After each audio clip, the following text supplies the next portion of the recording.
how many weeks has it been that I've opened the wrong fader on you now? Every week? I said the other day to Ian, because we sometimes share different studios here, I said, let's label this thing. He still hasn't labelled it for me, but I've worked here 16 years. I should know better, right? You need some work experience, kids, because they do great jobs of labelling things. So you can give them a good job of labelling. Give them a nice little dymo. Is that the same? Yeah, dymo labeler. Dymo? We Yeah. got one of those here. There It's you a go. different one than the clicker ones. Do you No, remember? remember the clicker ones where you had to Yeah. pull it in hard to Yeah. actually put an imprint in. The new ones that are a bit used to be flashy cool. than that. We used to use that at home to label things for my mum, and then I had a filing cabinet we used to label things. I don't know why, I was into labelling. But I was not strong enough with my little hands at the time. So, but When was that, a couple of weeks ago? Yeah, a couple of weeks ago, that's right. And then the techs up here, they purchased an electronic one. I'm like, that's amazing. And you can get black and white labels. Yeah, Did but you the other know cool part is you can get different types of the label material itself. So you can get polyester, you can get vinyl, you can get plastic ones. So you can do different things. You can get heat shrink ones. No. So the labelling world has gone Is that crazy. for like your Ethernet cables and that? Yeah, you can actually put heat shrink on them. Serious? Yeah. Like for my headphone cable? Yeah. I could label it headphones. You could label headphones and put a bit of heat shrink around it, and away you go. Hey, Just in case you didn't know what they were. Yeah, that's right. Thanks for popping in. A few important things happening. Flood wise, of course, Molong's been cut off at the Newell Highway. Those people being told to get Molong to higher ground. At the Newell, or you mean Mitchell? Yeah, that's right. I said the Newell this morning, didn't I? The Mitchell Highway. Did I just say that again? Also, Canoundra residents are being given or have been given those evacuation now orders, and Eugowra is on alert to move to higher ground as well. The paper this morning reporting that we're on flood watch this week, as well as the New South Wales SES mentioning that flood levels could actually increase down here at Dubbo. They're saying the Macquarie River may exceed the minor flood level of 5.5 metres that was last night, with further rises to moderate flood level of 7.9 metres possible this morning. Dubbo was built quite cleverly in that the housing and the shops in general, we don't need to do many evacuations. It's not like a whole range of houses. Forbes, I was talking to the Forbes Mayor, Phyllis Miller, only about a week or so ago, and some of the evacuations they've had to do there have been obviously very tough on a lot of people there. But where we flood, obviously, it floods along the river corridor, along the riverbanks, along the sporting fields and a whole range of things there. But it doesn't really get into people's houses. There's one caravan park, obviously on Blythe Street, that is a bit of an issue. But apart from that, we're okay-ish. There's still some inconvenience there, but it's not as if we've got to have mass numbers of people move out of their homes. So that's pretty good. Does that attribute to the town planner of the day going, hey, this is a floodplain, we know how high this has gotten? Let's say, I don't know, 1955 was a pretty bad flood, right? Even though the town was probably already sort of built around that by then. Does that sort of encompass that sort of thing from a city council planner when they look at that sort of thing, or a regional council? Yeah, you're spot on. So there would have been some careful planning done in the day, and maybe it was a little bit of luck, maybe it was a lot of good planning, but the 55 flood that you mentioned there obviously still came well up into Talbragar Street, came up into or along Macquarie Street, but obviously the building of the dam did a great job, and has done a great job since the building of the dam for flood mitigation. So we won't, that's a big word, hopefully we'll never see the same flood levels of 1955 again. Well, I come across the Sarisia Bridge this morning, the low-level Dubbo Bridge, and had a look at the river. Now, I have you should put readings up there so I can see them on the highway, right? Because I'm not supposed to be looking there whilst I'm driving. But I did notice one of the signs, one of the metallic signs, is much lower, the water river level, since Friday. And I'm thinking, how is there any evacuations this morning? But obviously, New South Wales Water doing a great job on those releases from Burrendong Dam and trying to manage that in conjunction with the Bureau of Meteorology as well. Yeah, and that's one of the things that is interesting, even though we may not have rain, and so you think, well, the river should start going down now. There's a big job being done by the government, the New South Wales government, in keeping the dam with some headroom so that when more rain comes, it can capture that rather than have water spilling over the top of the dam. They're always trying to get it down to 100%, which I know sounds crazy, getting down to 100%, but it can go up to about 160%. Sure. So they're trying to get it down to that. So even though we mightn't have rain for 3 or 4 days, we might see the river level stay at about that same fairly high level. What they're trying to do is keep the water coming out of the dam, so when we get a large inflow of water into the dam, it can be caught by the dam.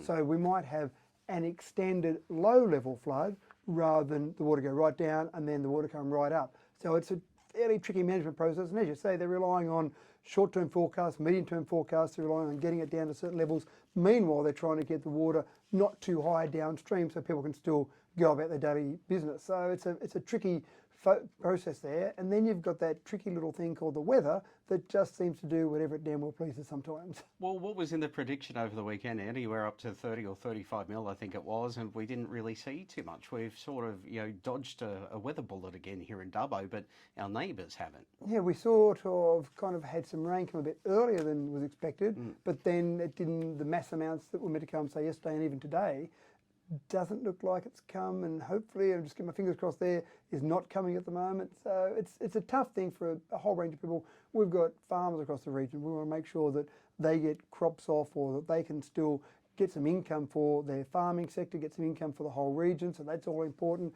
We've got roads. Obviously, we want to start repairing some roads. There's no point even trying to repair roads that are almost underwater. Some of them are underwater, but they're so wet, the subsoil's so wet that it's not much point doing many repairs on some of those roads. So we'd like to repair some of those roads.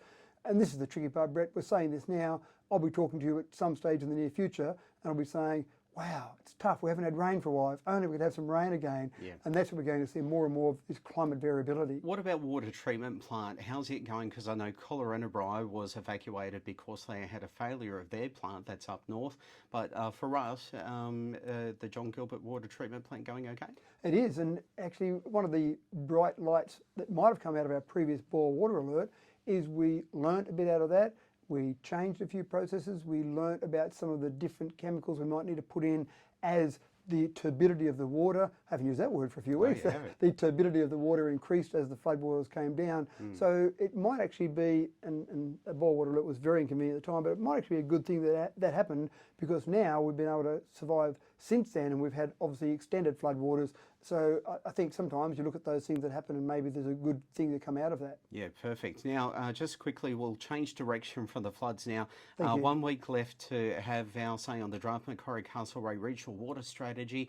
I know councils have been urged, including Dubbo Regional Council, to put a submission in. Have you guys put a submission in for us? I'm not sure if we have yet, but we will be putting a submission in there. And again, that's something that we'll go through and look at our strategies, look at our overall focus, and make sure that they at least know what our community wants out of that process. But there's lots of pieces of input that will go into that. But it's always important. When we talk to residents about putting submissions in, we like to see submissions go in.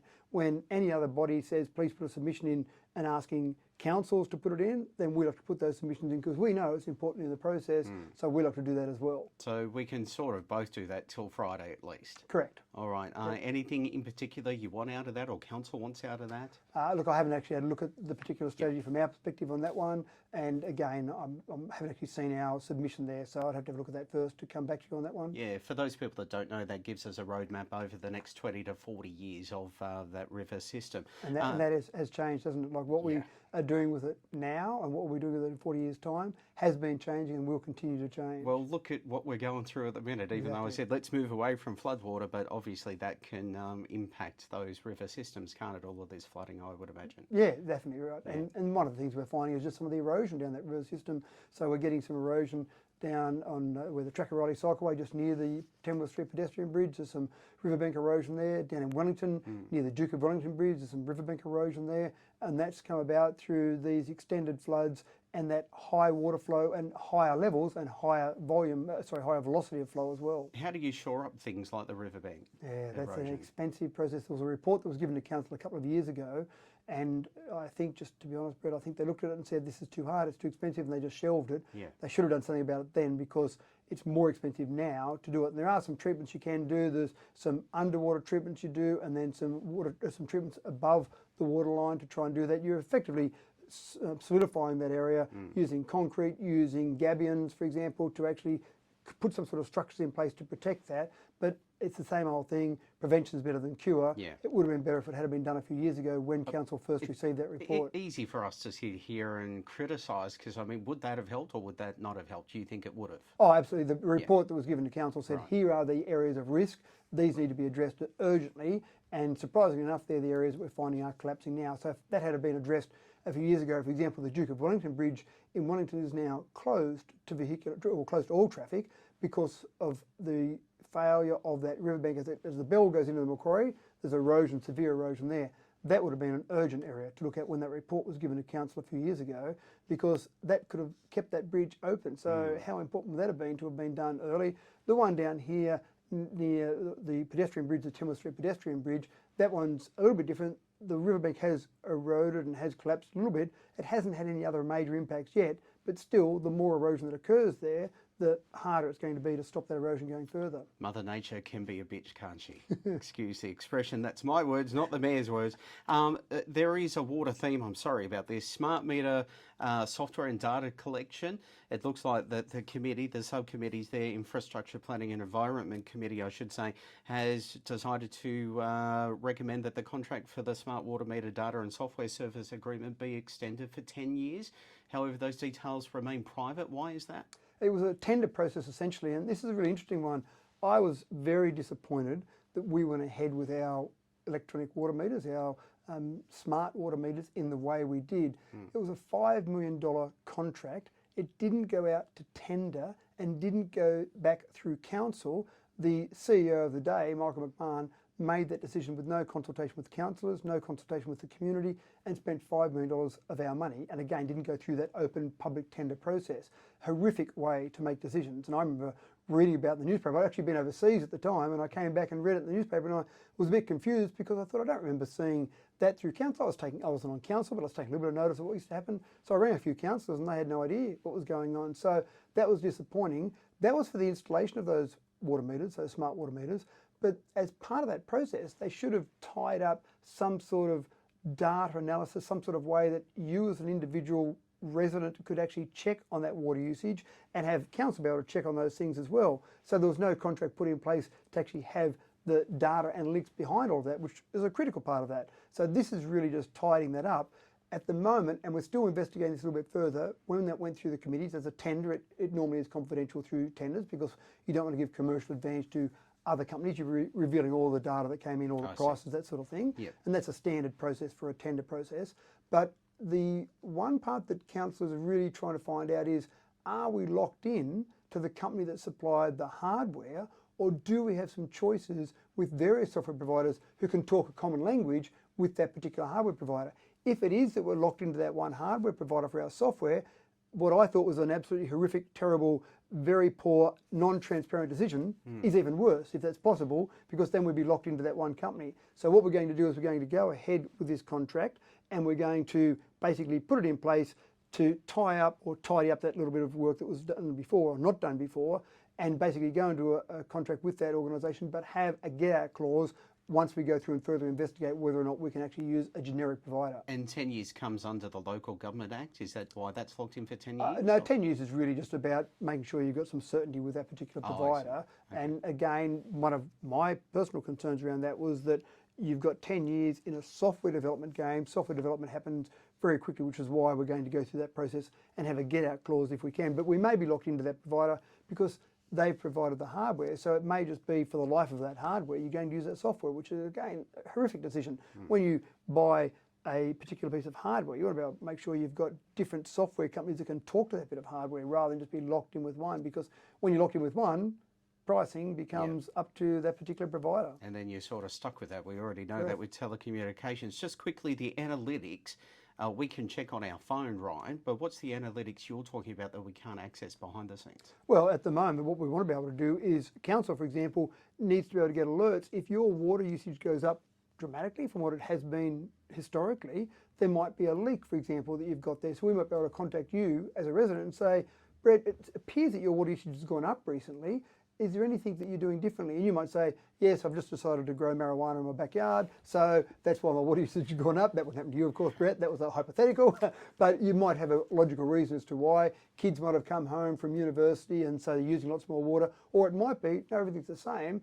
Let's have a look at your place. Brett, it looks like you've got a water leak. That's why you're using more water. So they're the sort of things that you can do with some back-end analytics. You as a resident, you can actually look at those as well. But again, we've got to get these. And I've had some people ask me about it. We've got the smart meters. Now, what can we do with them? At the moment, we haven't really been able to do a lot with them because we haven't got all these things in place. We want to educate the public. We want to let the public know how to check on that water, how to look at all those things, because the data you can get out of that's fantastic, but you've got to be able to get to it. Clearly, Matthew, my neighbours have tapped into my water line. That's what you mean. Thank That's you what I very meant much. to say. All right, 8:30 National News is here. Thank you, Mr Mayor. We'll talk with you in a fortnight. My pleasure, Brett. Always nice to see Matthew Dickerson in the chair for us at Zoo Brecky. Don't go anywhere. I am out of time, so I'm just going to move forward and we'll get the news on for you and then we'll come back and play some more music here at Zoo.